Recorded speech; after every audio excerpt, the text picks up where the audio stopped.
Topo Chico twist of lime.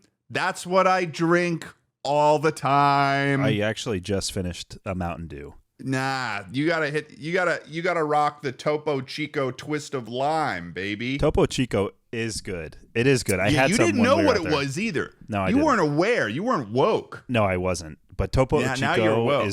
it's pretty good, guys. I miss the way that we used to refer to woke. Yeah, in the Marines, it was like, oh, you know what the hell's going on. Like, you know, this cool little thing. Yeah, and now it's been co-opted. It's been By co-opted politics. it's been co-opted by politics. People are always like, "Oh, he's the woke liberal left."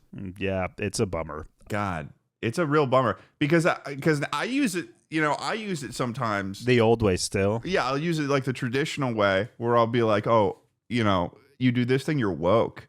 But now people are like, "Wait, what?" No, I'm not. Everyone's just confused now. Topo Chico is woke. In a good way. In a good way. I mean, they might be. They could be. They could be liberal. But their flavor is woke. Mm-hmm. Yeah, but Tucker didn't know about it. I wouldn't even have been really pegged as a... Don't peg me at all. See, this is another one. This is another term. It's another term. Yeah, I'm not trying to peg you, dude. I'm not trying to peg you. It doesn't matter what you're trying to do. I'm pegging you. Welcome to Take It Easy.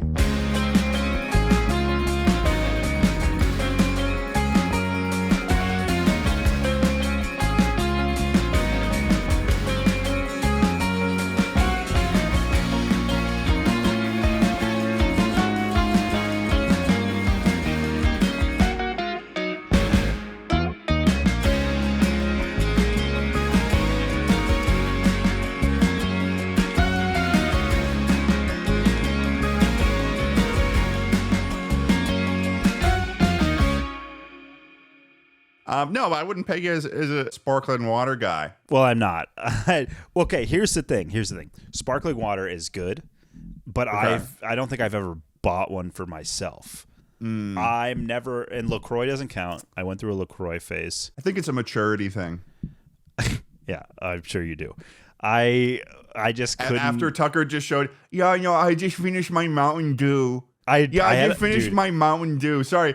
The only way it would have been worse is if it was fucking Code Red. I've never had a Code Red. Yeah, you have. You haven't had a Code Red? Are you kidding me? I love. Don't lie to me. I thought we were friends. You're a Code Red kid. ADHD, red dye. That's your thing. That's your bread and butter. Everybody loves red dye. You're yeah, sitting but on red dye right now. You need it. It's coursing through your veins. I don't need it. I choose to have it, and I can quit whenever I want. I can quit whenever I want. Red 40 doesn't own me. I'm a lemon lime extremist. Yeah, and Mountain you have Dew, and that's green why I thought you Gatorade. might like the twist of lime, but you have some confusing opinions on lemon lime as a do? concept. You know why? Why? This is something that's bothered me about Tucker for years now. I don't know where this is going, guys. He doesn't know where it's going, but he will soon. There are two types of Gatorade. You've got the green Gatorade and you've got the yellow Gatorade. Tucker calls the yellow Gatorade green Gatorade. Well, it's lemon lime. And limes are green. Okay.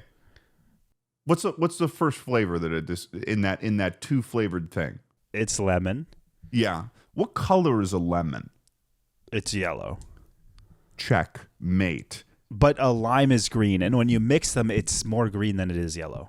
No. Does anyone else refer to and green Gatorade is like not a mainline entry in the series. Gatorade. Lemon lime Gatorade. What is a green Gatorade? What is a green Gatorade? Like is a green apple? It is shocking how yellow. I'm looking it up right now. It is shocking how yellow that is a yellow Gatorade. That is a yellow Gatorade. Doesn't matter if it's lemon lime. It starts with lemon. It holds the color of the lemon. You know? I don't know. Something about it being green makes it taste better. Like the idea of it. you gaslighting yourself into it being green because there is a green Gatorade. It's called green apple. Yeah, that's not a mainline entry though. Gatorade is green.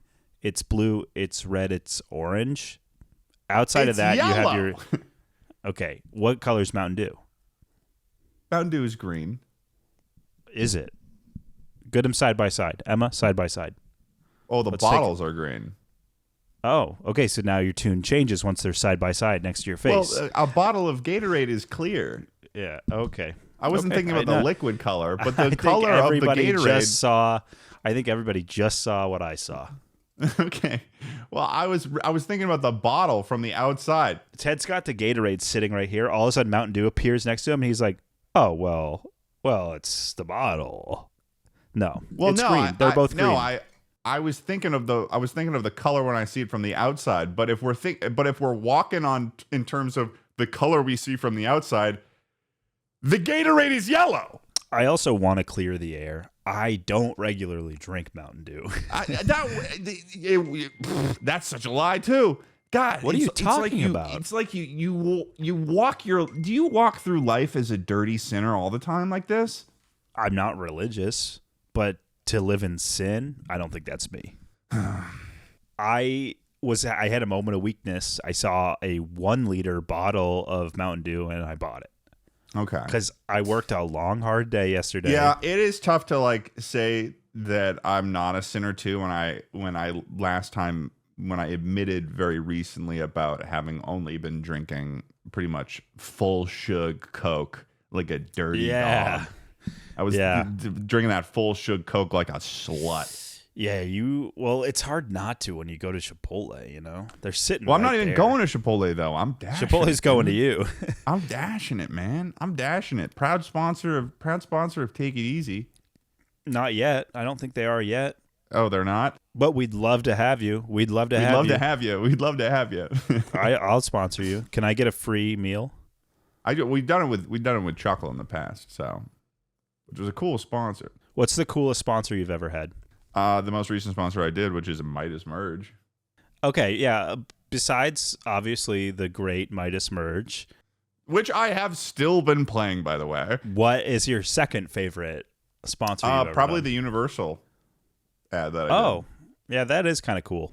I did that in 2021. For those of you who don't know, I did a fully sponsored video with Universal where I learned how to become like an action star with David Bernhardt, who was the stunt coordinator on it was a stunt coordinator on the movie Nobody, which they're coming out with a sequel to it now. I hope they hit me up. They probably won't. I'm never going to get over the fact that Bob Odenkirk unfollowed me on Instagram. Oh, he did? That's awesome. I didn't know that. Yeah, no, so we followed each other for a period. Yeah, because you met him on Zoom. Instagram Live with him. Yeah. Which was it was interesting. It was like it was such like a PR tour thing he had to do. Like he comes in, it's like the webcam somehow he manages to make his phone at 240p. You know, dude, why does every celebrity have the worst camera quality ever on Zoom? It was like throughout COVID and like the lingering times when you'd see celebrities doing remote stuff, it was like, what do you have? Something? It was like you had a worse camera than a C920. Yeah. But it's impressive.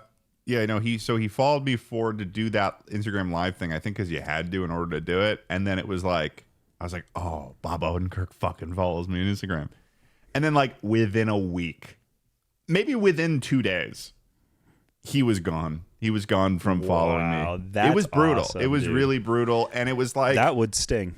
I really like Bob Odenkirk. David still follows me. And sometimes I'll reply to his stories and we'll chat a little bit. Did you watch any of Better Call Saul? I watched a little bit. We just finished it. But Bob Odenkirk has a much larger career than Better Call Saul. I know, but that's got to be his magnum opus in terms of performance. That's a hell of a series. It's a big one for him. But I mean, Nobody's a huge movie. Yeah, I've never heard of it. But I did just finish Better Call Saul. And I loved it. Although I found the ending. So you can understand how much it would hurt then. It would probably hurt you more, maybe. Well, to find out Bob Odenkirk was following me would be crazy. And then to lose him would be so much worse. Yeah, it feels like I lost a part of myself. I gained a part of myself. You know what? Bob Odenkirk came into my following. He took a part of my heart and then he left with it. He left out the door with it. And that hurt a lot. I'm going to title this episode something like Bob Odenkirk hurt Ted or something. Yeah, no, it's okay. I'm sorry for you. I'll get over it. If you could have one celebrity following you on Instagram, who would it be? Logan Paul. No, he doesn't count, dude. Logan Paul. I'm a Logan maverick. Paul. I'm a maverick.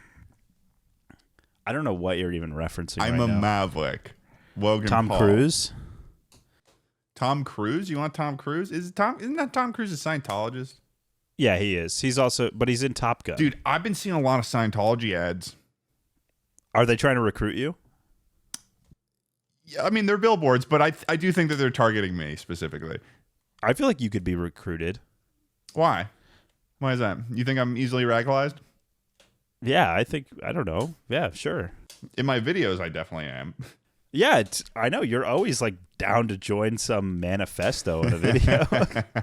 Yeah. That's like a different version of me in my videos, is the version of me that is just down to just like become radicalized. Like I got radicalized by the Rainforest. Well, I think I'm objectively radicalized by the Rainforest Cafe. I feel like that is something that is true to my heart. But yeah, like you couldn't see one and not go there. But with the Margaritaville, I got radicalized by that. I got radicalized by the Barbie lore, and most recently, I got radicalized by Ashton Hall. I would say your Rainforest Cafe video, honestly, both of them, that had to have had a positive impact on those restaurants. For sure. Yeah. No, it did. You could look at the Google Trends and you can see that when we released those videos, that was at the peak of interest that the restaurant had ever had for just in general. That's really cool. That's a fun fact you could like take to a grave. Yeah, I mean that's why they had me come out for their little Empire pop-up State thing. And they every time like and whenever like it's funny, they'll on the Twitter for Rainforest Cafe, they'll make like they'll repost, they'll post like they posted when I put a video up and they'll do all this stuff. They don't follow me. Oh, that hurts. It does. That hurts. It does hurt a little bit because they follow me on Instagram and stuff. They don't, but they for some reason they refuse to follow me on TikTok or on Twitter. On Twitter, and I'm the first person they've probably ever done. Like you got their social media presence off the ground. Yeah, I'm going to Europe tomorrow. Ted's going to Europe. Yeah, Yikes. I'm going to Europe. What countries are you hitting? First stop is Dublin. I'm going to be in Dublin for a couple days. Okay. Maybe I should film another podcast in Dublin. That was a nightmare. Remember that was a nightmare. We're trying to get that going. Yeah, there was a lot of problems that day, and I was just trying to go to class. I'm bringing this with me though. I think I'm going to vlog. Handicap. I'm going to pull a Schlatt. I'm going to pull a Schlatt and do some VHS blogs because I was very jealous seeing him do that, and so I'm going to do some for myself. They look really good. They look so. They're fun. They're fun. Yeah. It's definitely fun, and I want to have more stuff for my second channel. Wait, there's a lot of second channel stuff that hasn't come out yet. I feel like. Yeah, there's the Kenya thing. Oh yeah, there's the Kenya thing. There is the stuff that we filmed with Schlatt when we were in New York, and I actually today after filming this podcast, I'm gonna drive over to an editor's place in LA and drop off that footage so they can take care of it while I'm away. Nice. Wow. Yeah. You're getting it done. I'm in full bloom right now, Tucker. I'm actually blooming myself. I brought my PS5 with me here. Isn't she pretty? Yeah, she is pretty. Why'd you bring your PS5 to go on vacation? What do you mean? I guess I don't know what I mean. I guess I'm sorry. Yeah, I'm sorry. It was like my sister said, bring your console. I started playing Resident Evil 2 last night. Oh? Hey? Yeah. Wow. You like that? That's nice. Yeah. Yeah. Very nice. Yeah, because I've been itching ever since I played Silent Hill 2 for a similar haunt. Yeah. When are you streaming again? I've been checking your Twitch tracker. You haven't been streaming a lot.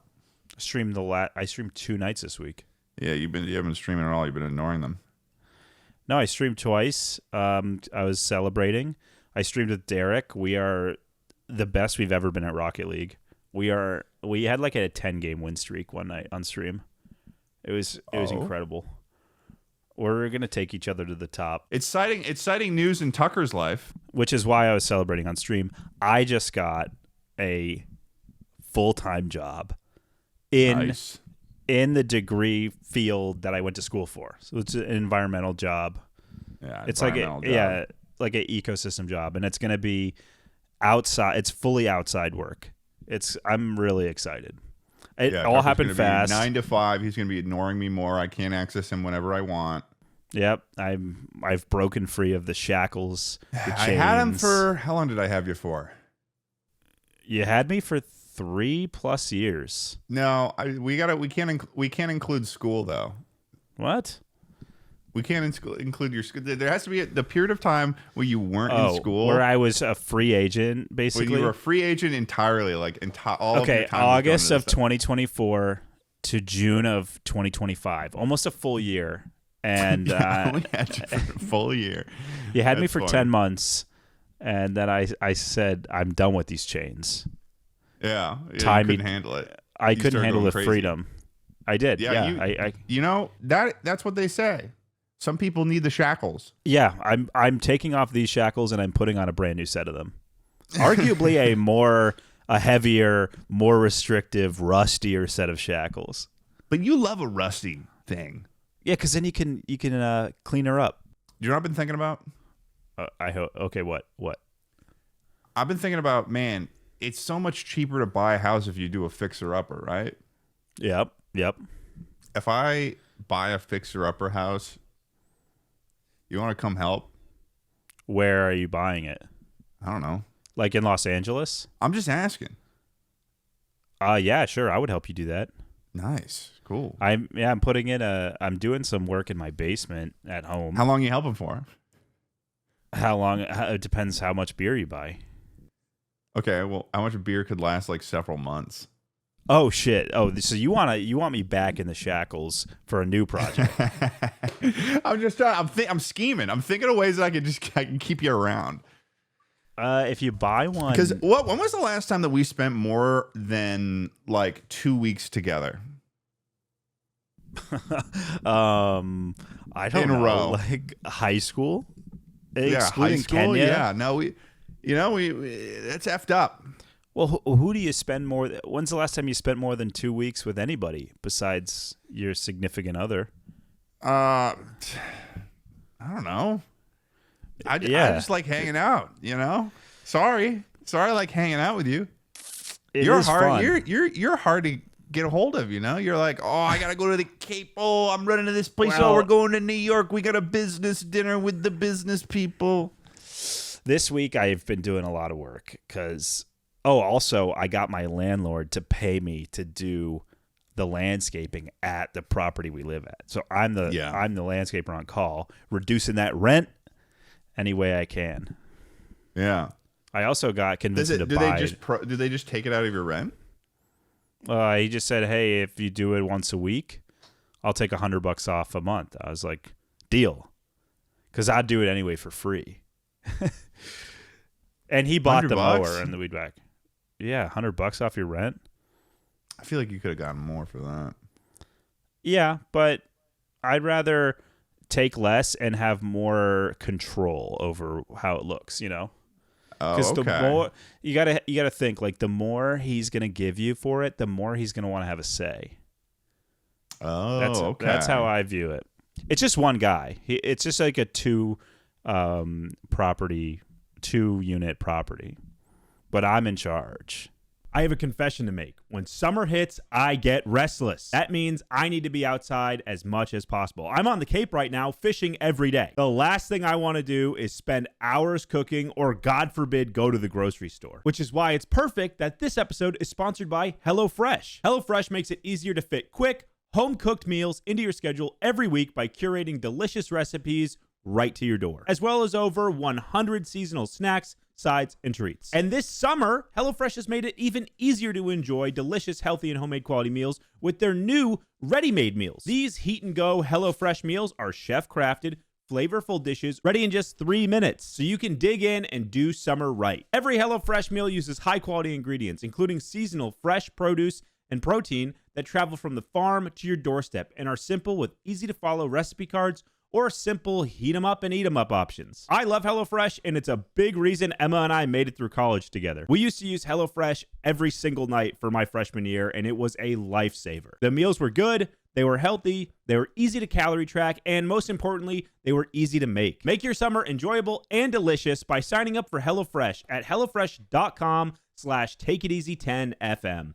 And then get 10 free meals with a free item for life. That's HelloFresh.com/takeiteasy10FM for 10 free meals and a free item in every box. HelloFresh.com/takeiteasy10FM. One per box with an active subscription. Free meals are applied as a discount on the first box. New subscribers only. Varies by plan. Thanks to HelloFresh for the sponsor. And now let's get back to the episode. Our neighbor is a very mysterious woman. Let me paint you guys a picture because we can't crack the code here. Okay. This is a little story time for you guys. So we moved into this place in Western Mass in February, and we live in an old home. It's like two houses on the same lot, so they're technically like one lot. Our house is from mid-1800s. It's wicked old. It's tiny. It's like a New England cottage. We really like it, but we're gonna have a kid there soon. There'll be 3 of us. The building that's in the front is massive. It's a massive home. And there's one single woman who lives there. And she's I've probably... seen this home too. I've been there. I she's realize probably I can imagine this. Late 30s, early 40s. She's with it. But so the only time we really see... with it. The only time we really see her is when she comes out to smoke. She is a chain smoker. I had my trail camera outside because we have bears that You come. got a trail cam for the chain smoker? That's just a side effect of it. I had the trail cam pointed at the We caught her smoking Marlboro Reds today. Oh, she's doing the American Spirits today? Whoa. She actually just bought a carton of Marlboro Golds, I think. It was like so you are really catching this woman on the trail cam, and you're keeping an eye on what she's smoking. She's probably only doing the Marlboro Golds if that's what she's got. She smokes a lot. Like if her boyfriend's in town, she's smoking like every 15 minutes. How old is this person? Like 40. Like 40. How do you know? So it's not her that boyfriend? old. Because we've talked. She's my neighbor. Oh. Well, you said it was this mysterious person. You know, the mystery is, what does she do? Why is she in this huge house alone renting? The rent, because we know what our rent costs. So, and ours is pretty high. I mean, rents are high right now, but still. And her house is at least double the square footage, if not triple. So it's like, why is this single woman, her boyfriend's there like 1 day a week maybe. It's like, why is she living here? She smokes a fuckload. And she has a housekeeper, and somebody drops her off a lot. And she's incapable of any maintenance. Like, she can't change a light bulb, literally. How do you know that? My landlord tells me. And, like, the water line that our houses both use is in her basement, and it exploded. And I go over. Like, I'm the one that gets the call to go over and check it out. Like, she can't even go down the basement stairs. I don't know why. So there's this mystery with this woman because it sounds like she might be disabled in some capacity. Everything you're describing is somewhat of that of a disabled person. No, I understand that, but there's no indication of that. Okay. Our landlord has never mentioned it, but he's talked about her, and he talks about everybody in town because he gossips to us. Okay. But so I don't know what her story is, and her boyfriend has a huge German Shepherd. Does it seem like he travels, maybe? Maybe he's like the money guy, and he's like traveling a lot. I'm willing to consider that, but what makes me not believe that I'm glad is that you're willing to. Thank you for being willing willing to consider it. Yeah, I appreciate you doing that for me. He looks like a mess, though. Like, you do not look at this person and think you've got money. mean, sure, but I mean, look at Elon Musk. Dude had a fucking black eye in the Oval Office the other day. Yeah, what was that about? I don't know. He said my kid hit me because we were. He said I told my kid to hit me as hard as he could or something. Yeah, which is a weird thing. It was it was also like, why would you do that? Why would you tell your son to do that to you? Shouldn't you be saying, no, son, that I am training to be a person as they get older and have certain morals? Don't punch people as hard as you can. That kid's gonna grow up to be the fucking bouncer punching son of a billionaire. It's gonna be bad. Wait, how many kids end does up on he the have? news? How many kids does he have? A lot, right? Dude, he goes around like fucking Genghis Khan. That's funny. He's got a, he's definitely got sort of a progeny, sort of like he's the kind of person that uses the word progeny in a serious manner. My progeny. He's all about spreading his seed. Do you mean prodigy? What is progeny? Progeny is like kin. Oh, I've never heard that word. Ted's always got new vocab. A descendant or the descendants of a person, animal, or offspring. My progeny. My descendants. What's this kid's name? Like X12 or something? Yeah, like 52. He's been in the news this week because he dropped some Twitter bombs and then deleted them, which made I didn't know he deleted them. It doesn't really matter if he deletes them. I know. Deleting them made it even weirder. He is like a drama hog right there. He is a gossip girl. Like he was tweeting shit about, he was like, and also I think that Trump probably was friends with Jeffrey Epstein. Dude, okay, but you were also the guy who was literally hyping the fuck out of him for months, and now you're talking about this? Jeffrey Epstein died like 6 years ago. And didn't we all already know this? That he was like a sex pest? No, like that Trump and Epstein were friends. We've seen pictures of them together. Like I think the implication was that it was Trump confirmed did illegal sort of was engaging in the conspiratorial Jeffrey Epstein like sex slave shit. Yeah, like Trump was like having intercourse with young women that were so young that they would not be able to gross. Vote. Yeah, that's gross. Yeah, no, yeah. I'm glad you're taking a stance against it too. Yeah, I'm taking a stand. This is it. This is my stand. This is it. Pedophilia this is my stand. Is done. Tucker is taking a stance. I'm taking a stand. Take it easy, press corps. If you guys could put out a blast right now, Tucker has. We should have that. I need someone who's funny. Make a someone who's funny. Make Not us. Make a Twitter account that's called the Take It Easy Press Corps. And whenever we have like a thing for the press corps, you guys will send that out. Send that out to the people. Today's headline is Tucker takes a stand against pedophilia. There we go. That's it. First. That's the first breaking news. Tucker took a stance against pedophilia. What else you got to say about it? It's icky. It shouldn't exist. It shouldn't exist. There you go. There's the facts. Yeah. Those are the facts, folks. Write them down. Get the news out. Get the word out there. Next episode of Take It Easy, our next Take It Easy special is we're gonna be like those guys. Have you ever seen those guys on Twitter? I feel like I see this all the time, where they're going around and they're just like they're entrapping pedophiles and like punching them in like a Walmart. Oh, I love it. Yeah, it's high risk though. That's high risk behavior. High risk for sure. High risk, and also doesn't it like make it harder to get the person in jail? Well, yeah, because now they're going to press charges against you, I would think, for assaulting them in public. I don't know if they would open themselves up to the law like that if they know that they're being a pedophile.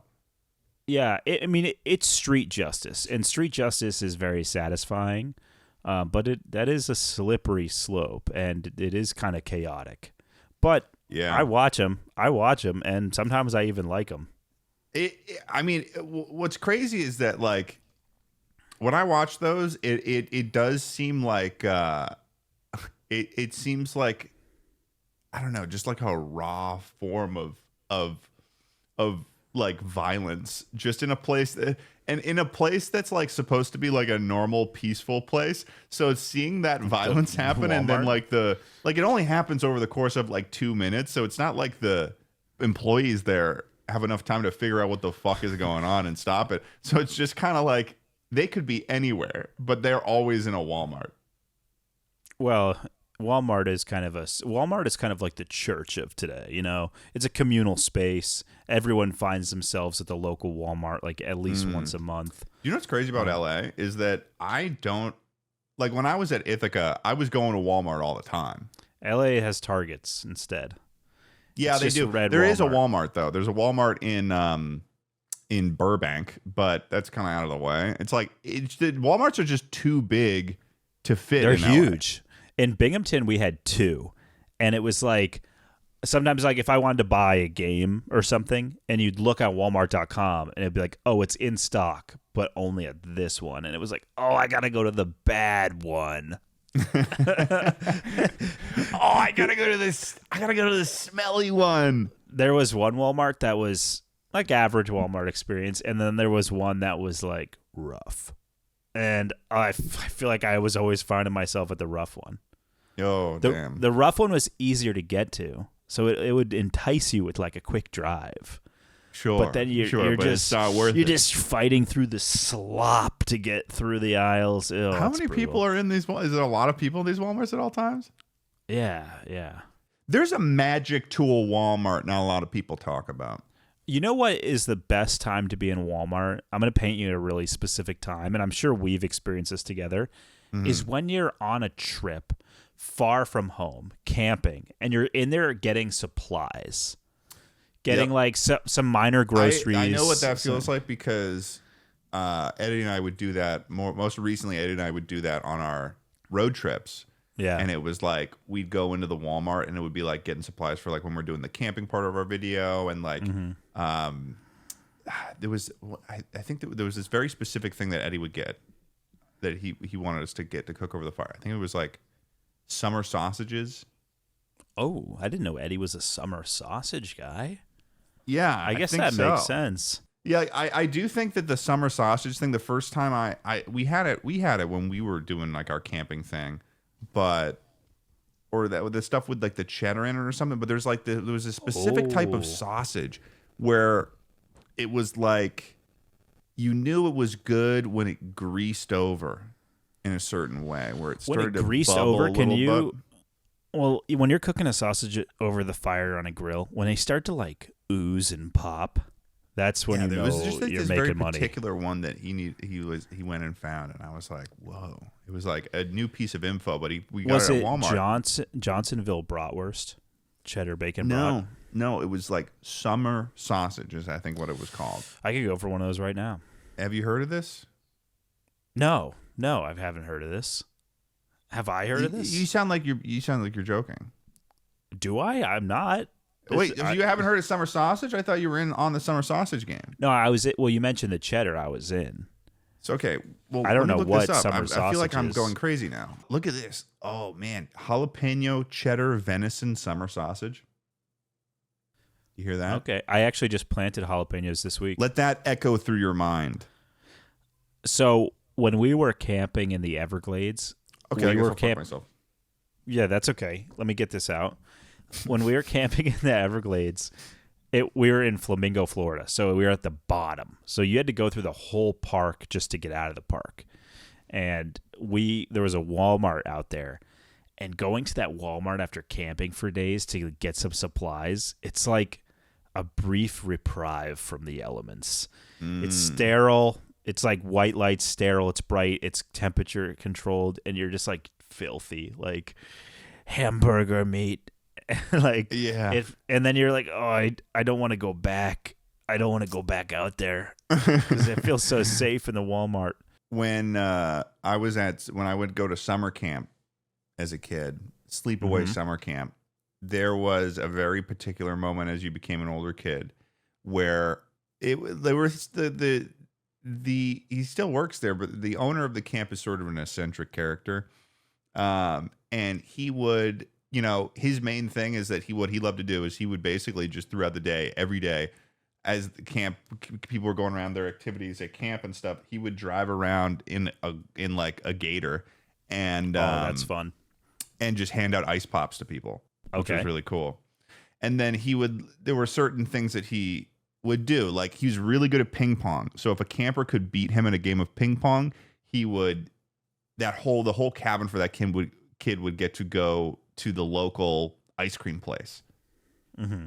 That's pretty nearby cool. And all hop into the bus and go to the ice cream place. So it was like, there was this huge camaraderie around like, oh, so-and-so beat Rich in a game of fucking ping pong. Oh, we're all going to ice cream. And then that kid was like the legend of the fucking cabin for like the rest of the session or whatever. See, summer camp sounds really fun now to me, but as a kid, I wanted nothing to do with it. Really? I think that you would have really gotten a kick out of it. I was too introverted as a kid. Oh, yeah. I mean, if I had known you maybe a few years earlier, I would have tried to convince it to be a thing. You would have put shackles. You would have shackled me to the. I would have brought you along. Camp. I mean, there was a lot of its first experiences I had at summer camp. I mean, summer camp was where I had my first kiss. Ew, yucky. Yeah, it was a co-ed summer camp. Wait, it was a boy? Co-ed. Do you know what co-ed is? Yeah. Boys and girls. So it was like there was dances at the end of every session too. So you could ask someone to, like a girl to be your date or something, and it was cool. See, as a 12-year-old, you didn't have to do that. No you way didn't in have hell to I'm do going that. to that. No way in hell. Okay, you didn't have to do that. Honestly, now that you're setting all that up, it's actually starting to sound kind of intense again, and I think there were sailing classes. Oh. Okay, now there you go. Now you're starting to pique my interest. I actually took a sailing class once. It was like a nature class where you just go around looking and identifying plants. Okay. See, as a kid, I feel like most kids would not like that. But I was kind of a freak. And there was a photography class too when I was a kid. I worked there as a counselor. I did a photography class. But either way, the point of what I was trying to say was that if you're in an older cabin, one of the cool experiences that you could have as, I believe, this might be a CIT only thing, or I think that some of the older cabins, like cabin 6 and cabin 5 and 6, probably you'd be able to be gifted a trip to the local Walmart. And so this is in New Hampshire. So this is sort of like kind of like a little pretty decently remote rural New Hampshire. And so there's an ice cream place that's like a 20-minute drive. And on that same big long road where it's like pretty much like a car dealership once every 6 miles or something. But there's an area where there's like a Walmart, a fucking, and some restaurants, and like, but it's like kind of far out. It's like you couldn't get there, you couldn't walk there. It would take you a full day to walk there or more. So being able to have an opportunity to go to Walmart when you only are, having what you have at the camp to eat, you have breakfast, lunch, and dinner at the camp, and, you have your rations of what you have in the cabin, your own personal snacks that you bring before you go to the camp or whatever. So if you're there for, more than one session, being able to go to Walmart was beyond incredible. It's like a resupply run. Oh, absolutely. But also, the thing about Walmart is that growing up, we didn't have Walmart. Yeah, there wasn't a Walmart near us. There wasn't a Walmart. Walmart is not something I was as familiar with growing up. Yeah, and same. Walmart has a lot of advanced things that as a kid are very interesting. For instance, there are certain things you're allowed to do at this camp. Like, if you had a box of your own cereal, you could bring it to breakfast that morning and have your own cereal with the milk that they have there. You could just pour yourself a... So, what was really fun for me was getting, like, advanced, cool, sugary cereals that I could bring with myself. And you look like such a cool kid walking up to breakfast in the morning, and you've got your own personal box of cereal. He's like, oh, he's got his cereal that he got at Walmart. Like, that's cool. And there was this one particular cereal that I had because I was like, I liked Cocoa Krispies, but there was a Rice Krispie treat cereal that Walmart sold that I discovered for the first time at summer camp. And it was, I think it's still good. It's probably just really sugary, but I remember was what I had as my bring to breakfast cereal. And it was awesome. An experience I had that kind of is similar is when I was like camp age, I'd come here with my aunt and my cousins for like a few weeks. It was just us. And you hit a certain age where my aunt would drop us off in town alone, like for a few hours. And you could go get candy. You could get Pokemon cards. You could just go, and you'd bring like money you saved up, mowing lawns or whatever. And then you'd be able to just go to stores and spend it on your own, which was pretty cool. That feeling of freedom, man, it is wild how we have that freedom all the time now. And it's lost that sort of novelty of being able to buy whatever you want, do whatever you want. Like freedom was such a interesting novelty as a child that I think you can get it back a little by putting yourself into like a more restricted environment. Yeah, now you're saying this after when you're about to start your 9 to 5. Yes, exactly. Yes, that's what I'm saying. Yeah, we do live, the job that we have right now is, of content creation is it's very loose. Pretty loose, pretty freeing. I mean, I've been trapped. It traps you. Like it's freeing, but then it traps you. Well, yeah, it traps you in the way of like I've been trying to just I didn't have time for anything over the last month, really. I've hardly heard from you this month because I know you've just been consumed. Yeah, and I didn't want to be consumed as much as I was, but then once you get, I had to finish it before I leave tomorrow, and so it was just like, it sucked. It sucked. Emma would be like, "Have you should tell Ted this or something." I'm like, Emma, he's 3 days away from launching a video. Just let him do his thing. Yeah, there's no getting to him right now. I appreciate that. Yeah, no, we were supposed to record yesterday, and I was just like, I was so close, dude. The thing is that's weird about making a video like that, because the video that I just released, it's like an hour long, is that you never really know how long they're gonna take until you're doing it. Yeah, and it's really frustrating because a lot of people in your life will be like, oh, well, how long are you going to do this? How long is it going to take you to do this? And you try to give estimations, but a lot of time it's not accurate. And what sucks is that there's nothing you can do about it, and it doesn't matter because it's got to get done no matter what.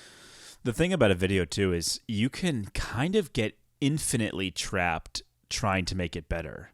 Like you have to you have to be like, okay, this is good enough. Yeah. Because you could always make things better. Yeah, like I think I've officially determined that it takes me, well, actually, this video took me like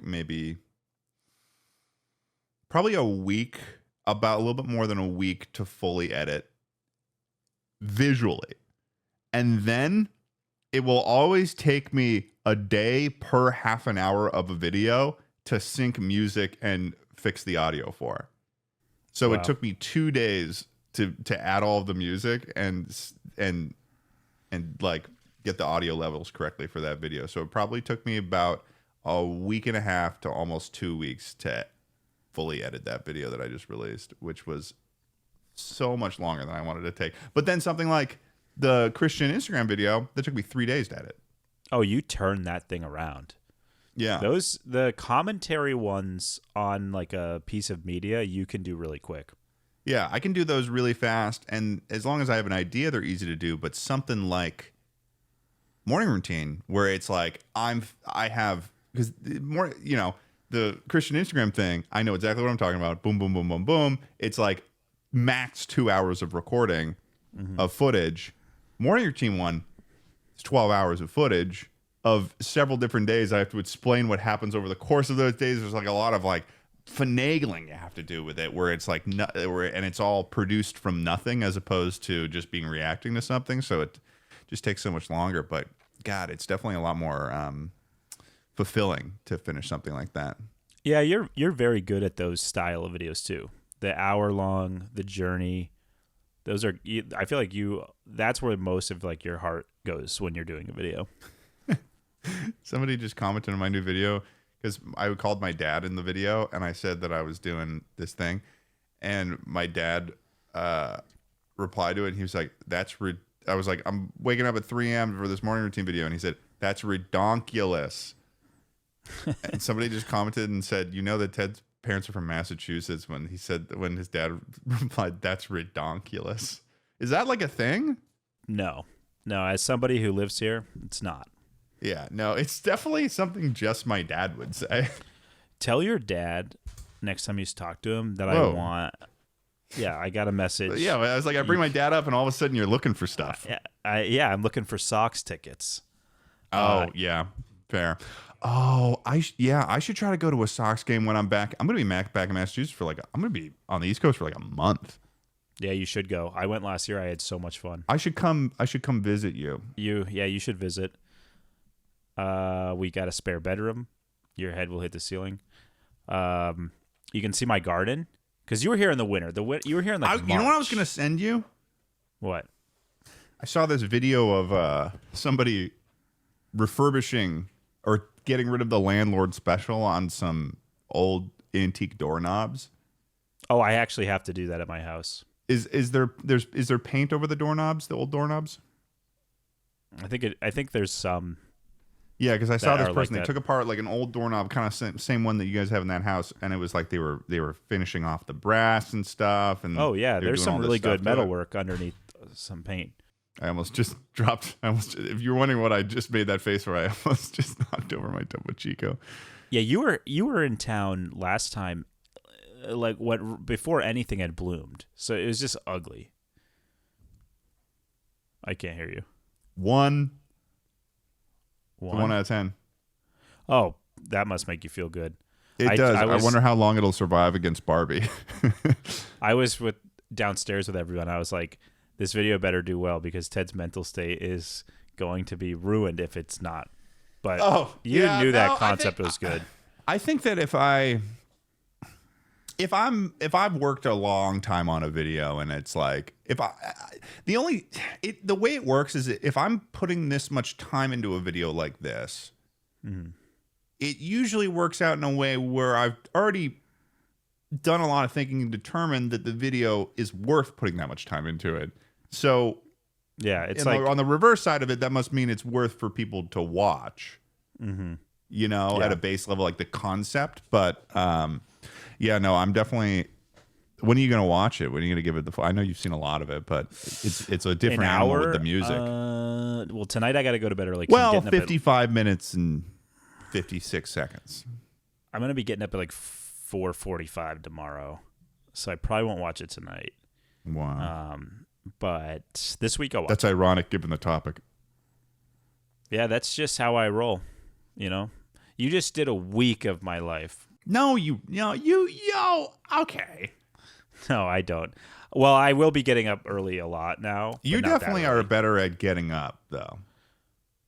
Not as good as you like to praise me for, though. You're just maybe I'm just terrible. You usually see me during moments where I have to, because. Okay, explain and expand. If I'm on a normal week, like in this past May at my house working, I'm not getting up that early. I'm getting up at 9 or 10. What? Yeah. But when I'm here and there's fish to catch in the morning and sunrise is at 5, I'll be getting up at 4:45 tomorrow. What the fuck? Yeah. Damn. But then my new job, I'm going to have to get up at 6 every day. That was, what was pretty sick? What? I'll tell you what I'm good at. I'm good at pulling it together when you really need me to. Okay, expand on that. I got up very early the last time I was at the Cape to go meet you in the morning to get out on the boat and go fishing. Oh, yeah. with you. No, Ted showed up on time, bright and early. I think it was 6 a.m. showtime, and you were a half hour away. Yeah. So, and I think, did I show up right at 6? Yeah, you're pretty close. You were in fish talk, though. So it was the way you were describing things, you were like, we gotta get out on the water at 6. And it was it would have been a serious offense if I showed up a minute later.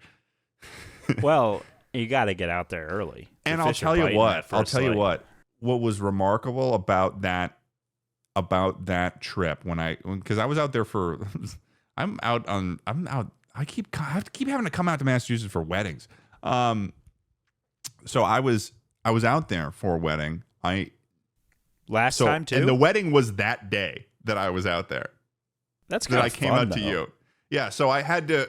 The only opportunity to get to Tucker was the day that I had to be back at like 11 a.m. for a wedding. So probably the closest thing I did to this morning routine thing was that I got up at 3. I got from this hotel that's on the other side of the Cape, and then I'm driving in the morning. There's like no one on the road. The sun hasn't even risen yet. I show up there with Tucker. We're getting out on the boats.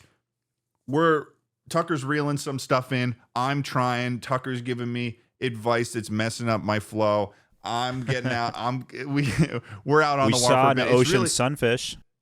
We saw an ocean sunfish. Looked like a fucking whale, Jerry.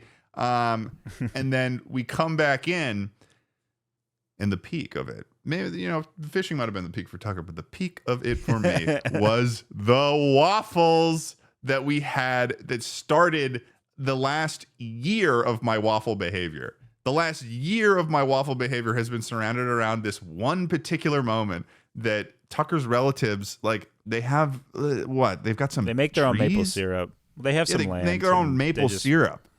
Yeah. That's some blue collar energy right there, making your own maple syrup. Yeah, theirs wasn't even like fully filtered, like the stuff you buy. But at the same time, that's also a land owning thing. So what is it, blue collar to own land, or is it not blue collar to own land? You know what I mean? Well, they bought it like 40 years ago. Oh, okay. And they built their own barn. 80s land is blue collar. Oh, it's a different 2020's market land now, man. is not blue collar. That's white collar land. Yeah, it's very hard for blue collar to buy land. Yeah. Well, it's not hard to buy land in really shitty areas. It's all about, where I live, it's really hard to get land. My dad's always like, you got to buy something. I'm like, Dad, it's 2025, dude. I know. What kind of money do you back, think back I in the day have? for our parents, it cost like a fucking nickel and like a compliment And a good day's work. Yeah. A nickel, a compliment, and a good day's work. Yeah, people going to college for less than like the price of a car. My parents didn't buy a house either, and it's kind of shocking. It's like, what were you guys doing? They didn't buy a house? My parents bought the first house each when I was at boot camp, or my dad got one like a year before that. Really? So my entire life we never owned anything. Well, because you got to think about like comparatively, like back in the day, they were probably like, because that's the thing that sucks about fucking houses, and like when you try to become an adult and people are talking about houses, is like every day I feel like, or every year, no matter what year, it'll always be a thing where it'll be like, housing market's really tough right now. It's always tough. It could either be worse or worse than it has been before. Like, I don't think the housing market, maybe that's just a facet of how the housing market has been going for the last like 10 years, but like, I feel like it's always been bad. Like, has there ever been a point where people are like, housing market's good, go buy a house? Right now, there's like 10 times the sellers than there are buyers. So if you're looking to buy, buyers have a lot of power, negotiating power right now. Really? Yeah, there's your tip of the day, guys. If you have like $300,000-$400,000 sitting around, go start talking. I don't have any money, but I'm about to be working for some. Yeah, that is cool. That is cool. No, but we went there, and so Tucker's relatives, to go back to the syrup things. I just need to just really get this. That's something if we do the fishing episode, make some calls, make sure that some of that syrup's have it ready to rock. Well, at the very least, make it so like I'll buy a gallon. I don't know how many. I don't think they make much. This is a small batch. Sorry. I think it was like, I think they said something like 42 gallons of. I didn't mean a gallon. I meant a little bottle.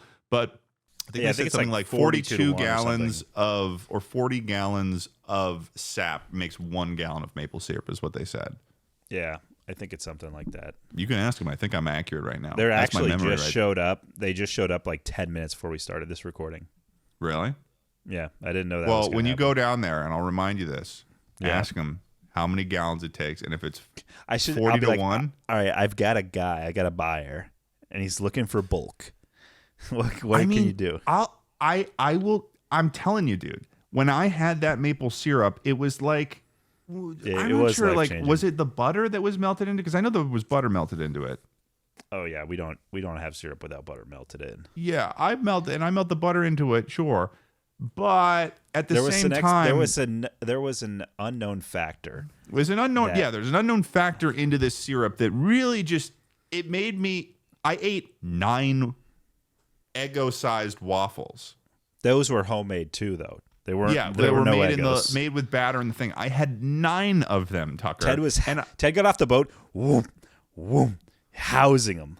I eventually took over. I was making them myself. Yeah, Ted took over. They were like, "Do you guys want some waffles?" And we're like, "Sure." And Ted, you were like, "Do you want another one?" And I was like, "Sure." And they were like, "You know what?" They're like, "Sure." And then they went and sat down, and then I was like, well, they didn't get tired. It was more like they sat down, and I was like, I'm not going to ask them to get up again. So I got up, and I was like, is it all right if I use this battery? Sure. I make 6 more. And you had to cut yourself off. You had to be like, okay. I did. No, it was like a problem. I could keep going all day. No, I could. And they were I really could. It was awesome. And that started a several-month hyperfixation on waffles and melting butter and maple syrup. I went on You're Etsy. still doing it. Like, I'm still Last time we were at your place. Well, not as much as I am before, but I always have waffle mix available to me now. But I'm like, I was trying to figure out where I could get the most real maple syrup I could find to get the closest thing possible to what I felt during that morning. And I don't know if I'll ever feel it again, because even if I have the same maple syrup I had last time, because I think it was just about the first time, but I was going on Etsy and I was buying, because I was like, where could I get maple syrup that's the most homemade? Well, I might as well go to the farmer's market of the internet, Etsy. Mm-hmm. And so I'm going on Etsy and I'm buying maple syrup from Michigan, and I'm specifically targeting labels that look like they were made in MS Paint. Like I'm looking at like the bottle, the lowest budget. Like, it's got to be Comic Sans in an oval. It has to be made look like it was made by ye old farmer's shop in like Toma, Wisconsin. Like that's where I'm ordering from, and I ordered like several different types. I'm trying them all. Nothing compared. Well, theirs is from Connecticut. Maybe it's the trees. Maybe it's the climate. Could be the trees. I was giving Tucker some advice the other day about the trees in America. Yeah, you were. Ted was like, "Have you heard about the American chestnut?" I was like, "Emma." I watched the whole video about it. Ted's definitely on Instagram right now because he just asked me if I know what's going on with the American chestnut. I was just learning about it. It really upset me.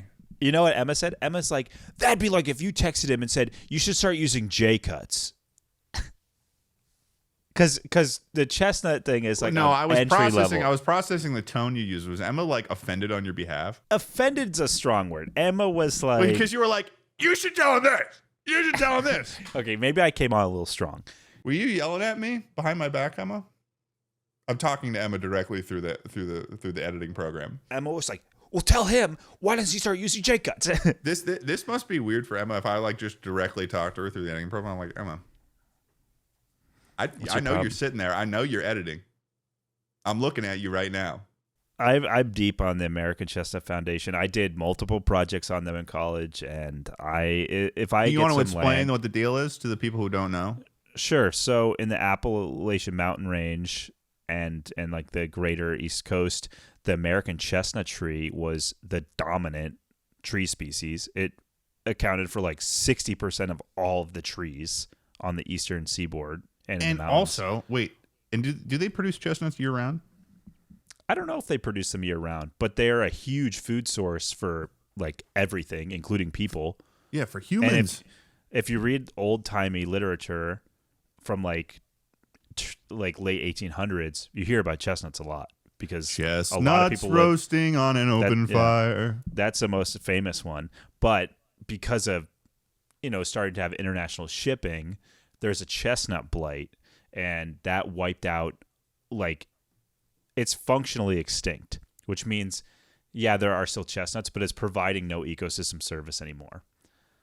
So I actually have found a wild chestnut out in the woods. It was probably 10 years old, but it was already infected. You could see the blight cankers on it.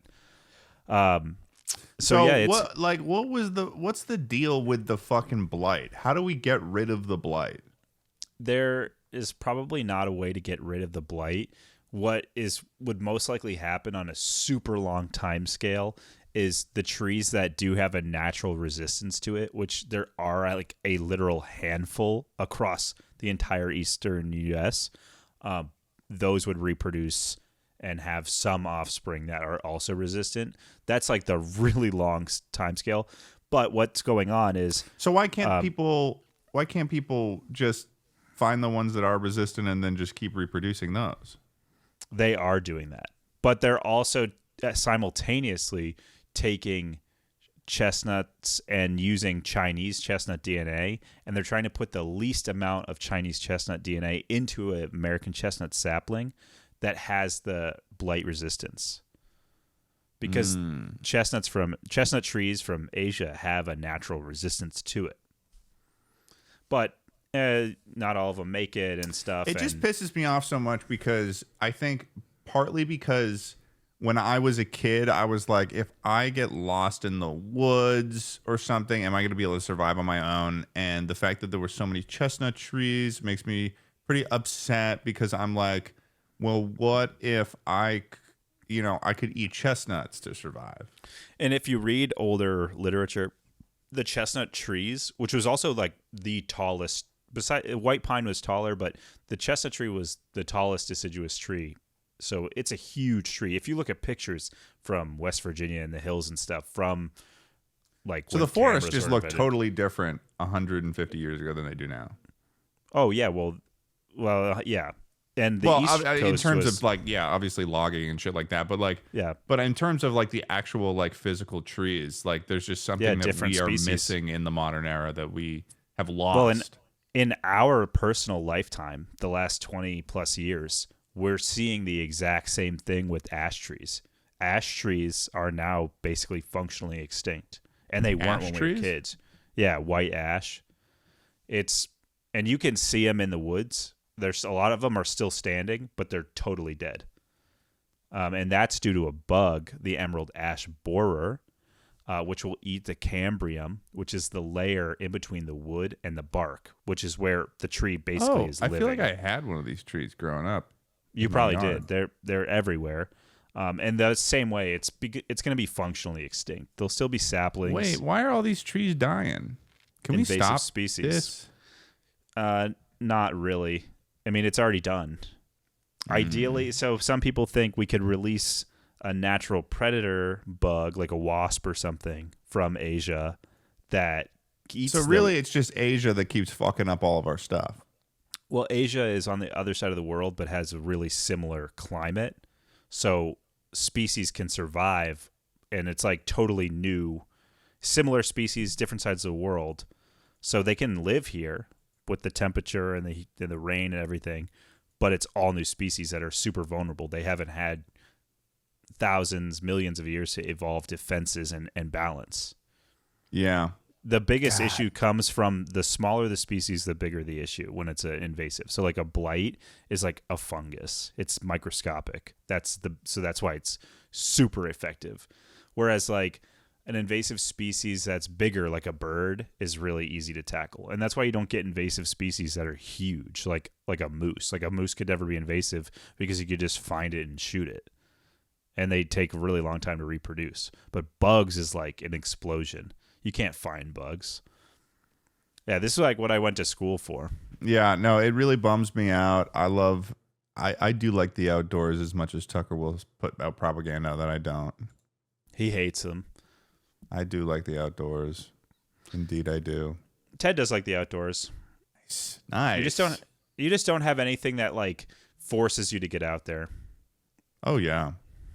Yeah, it's tough in LA too to get outside because honestly, in LA it's easier than somewhere like New York to like. No, yeah, that's true. Because in New York you really don't even have a car. I can drive for like 20 minutes and I can get myself to go on a hike in like the hills and I'm seeing butterflies and Griffith like Observatory has a ton of really nice hiking. I would like to go more around there. Yeah, well, next time you come, we'll go on the Wisdom Tree hike because that's a good hike. Yeah. But we have to move on to our more private and sensual show. Our more yeah, we're about to easy goers. We're about to move into a private room, just me and Tucker, and maybe you, if you're subscribed to our Patreon at patreon.com/takeiteasy. And there's some big stuff coming out soon. By the time this is out, hopefully, I'll have my next episode of Dr. Ted out because I have been unable to touch anything really related to Take It Easy other than the podcast and the bonus episodes and the gaming episodes since I've been working on this main channel thing. So apologies about that. And also, if you're watching The Secret Lives of Mormon Wives Season 2, things are getting dramatic. And if you want to get recaps, if you want to get good, wholesome married people's opinions on this stuff, check out our show. It's me and Emma. It's Emma. We hope you see you guys over there. And you'll probably see me next episode somewhere else but in the world. I will be back. There you go. I'll be back. And catch me on stream. All right. Peace out, guys.